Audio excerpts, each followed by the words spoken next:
premier livre, Le Royaume de Tristan, qui raconte comment j'ai découvert très progressivement que mon enfant avait des troubles du comportement et des troubles tellement graves que je me suis retrouvée face à un corps médical très surprise parce qu'ils m'ont proposé d'enfermer mon fils en hôpital psychiatrique en me disant d'en faire le deuil. Et finalement, j'ai dû le laisser 6 mois, on m'a obligé à le laisser 6 mois enfermé en me disant que j'étais responsable de son état de psychose fusionnelle à cause du fait que j'étais trop fusionnelle avec lui. Et donc voilà, et j'ai appris, dans ce livre je raconte comment j'ai appris que dans tous les autres pays il existait des approches scientifiques qui pouvaient aider énormément les enfants avec des troubles du comportement. En l'occurrence, mon fils était autiste en fait, et j'ai appris que c'était neurologique, c'était pas la maman. Et j'explique dans ce livre ce combat que j'ai mené contre les institutions en France, contre le corps médical, et ensuite comment moi-même j'ai été obligée de mettre en place des thérapies, de me former à l'université et de mettre en place des thérapies qui sont validées par la haute autorité de santé, mais qui ne sont pas appliquées en France, uniquement en France, partout ailleurs. Et voilà, mon fils maintenant a fait d'énormes progrès et il sait lire, il parle. Avant il criait, il cassait, il était incontinent, il faisait des crises tout le temps. Et maintenant, voilà, j'ai un ado de 13 ans, très mignon, et j'essaye de partager ce combat avec beaucoup de parents qui m'ont écrit depuis, et de professionnels qui se sont retrouvés complètement dans ce combat, et ça concerne 600 000 personnes au moins en France, familles, et donc beaucoup de monde.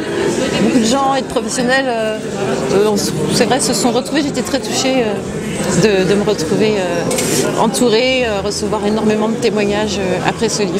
Je suis journaliste, auteur, j'écris principalement sur la musique et la bande dessinée. Je fais des livres qui parlent de musique, et là il y a mon premier roman qui s'appelle Platine, qui est un roman qui a été primé au Festival Livre et Musique de Deauville, prix jeunesse, où c'est une jeune héroïne, la jeune héroïne Eva, donc, se retrouve avec les vinyles qui ont appartenu à son père, qu'elle n'a jamais connu. Et donc c'est un peu on va dire, le choc des cultures entre la génération MP3 et voilà, la génération vinyle. Et à partir de ces vinyles, il y a, on va dire, un petit mouvement, une petite métamorphose qui a lieu chez elle. Et voilà, donc je me suis mis dans la peau donc, de cette lycéenne qui se retrouve, qui est passionnée de musique quand même, hein, et qui se retrouve avec ces objets préhistoriques et qui au départ, dont elle se fout, et qui finalement, petit à petit, voit qu'avec ce père qu'elle n'a jamais connu, elle avait quand même pas mal d'affinités. Ça fait presque 10 ans que je viens au Salon du Livre de Blaye. Je vis dans le Médoc, donc juste en face. J'ai juste la Gironde à traverser. Je suis éditrice depuis 2002. Je publie des premiers romans, des recueils de nouvelles. J'ai une petite édition jeunesse. Et aujourd'hui, je présente un livre de Laurence Desimouli qui s'appelle « De ceux qui s'aiment à la cuisine ». Il y a un jeu de mots qui est quand même assez amusant. En fait, ce sont 20 rencontres dans 20 endroits de la France différentes, chez 20 paysans, des paysans qui font tous partie de réseaux semences paysannes. Ce sont des personnes qui ont décidé de changer leur vie, qui sont militants, qui œuvrent pour une agriculture raisonnée, qui proposent de la nourriture vivante.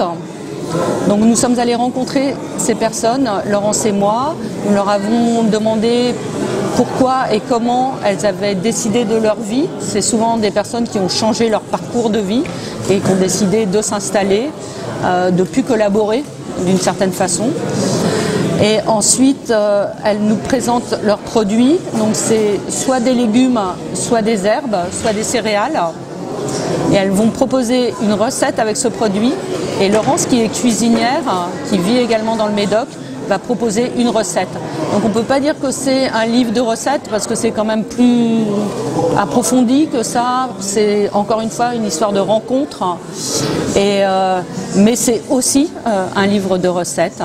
Et c'est surtout pour expliquer qu'on peut très bien manger avec par exemple toutes les herbes qu'on trouve dans notre jardin.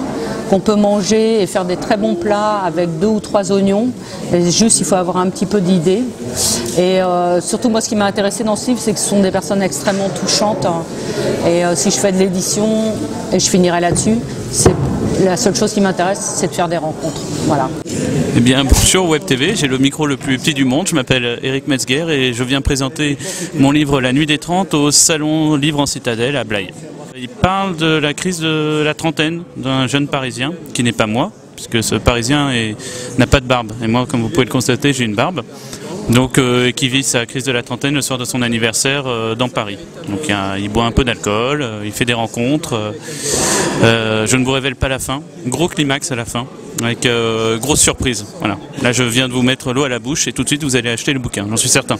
Je suis historien, je participe à Livre en Citadelle, où je présente mes ouvrages, dont le dernier en date, la première biographie en français du général Robert E. Lee, le célèbre général sudiste de la guerre de sécession. Je présente également Les Poilus du Sud-Ouest, qui sont une évocation du parcours des soldats français originaires des départements du Sud-Ouest pendant la Grande Guerre de 1914-1918. Ainsi qu'un certain nombre de petits ouvrages qui sont des petites chronologies, des petits ouvrages peu chers qui permettent de se familiariser avec l'histoire de France en particulier.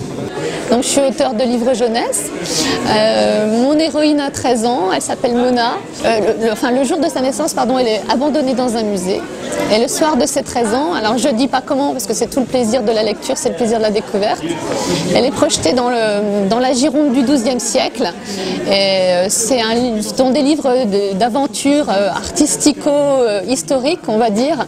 Et voilà, c'est aussi une quête d'identité, puisqu'au cours de ces aventures que j'ai voulu le plus rythmé possible, un peu comme un bon film ou une série télé, voilà, elle va essayer de comprendre ce qui lui arrive et surtout comment rentrer. Je suis auteur-illustrateur depuis une vingtaine d'années, une bonne vingtaine d'années maintenant.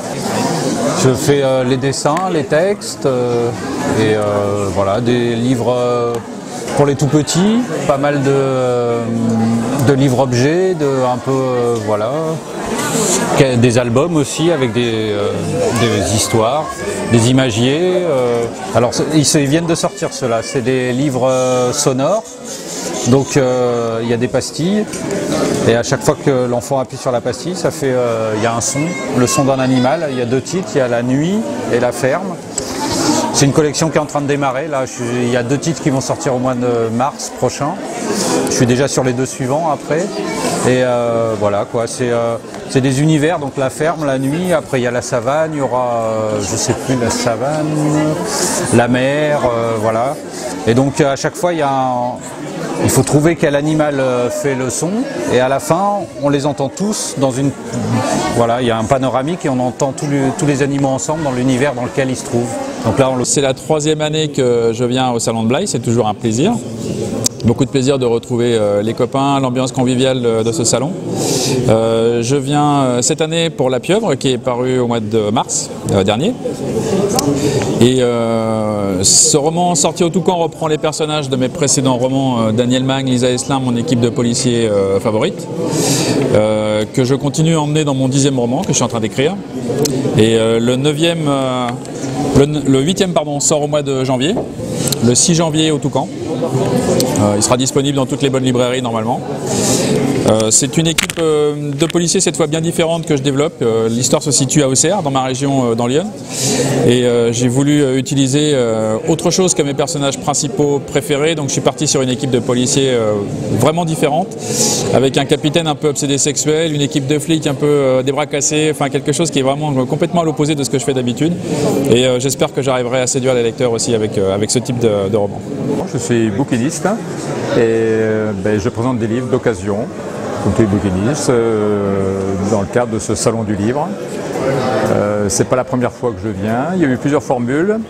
Et là, cette fois-ci, nous sommes avec donc les auteurs, contrairement aux années précédentes où il n'y avait un salon que de livres anciens.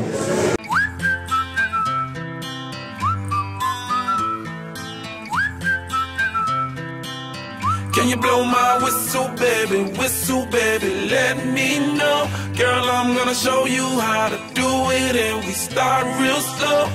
You just put your lips together and you come real close. Can you blow my whistle, baby, whistle, baby? Here we go.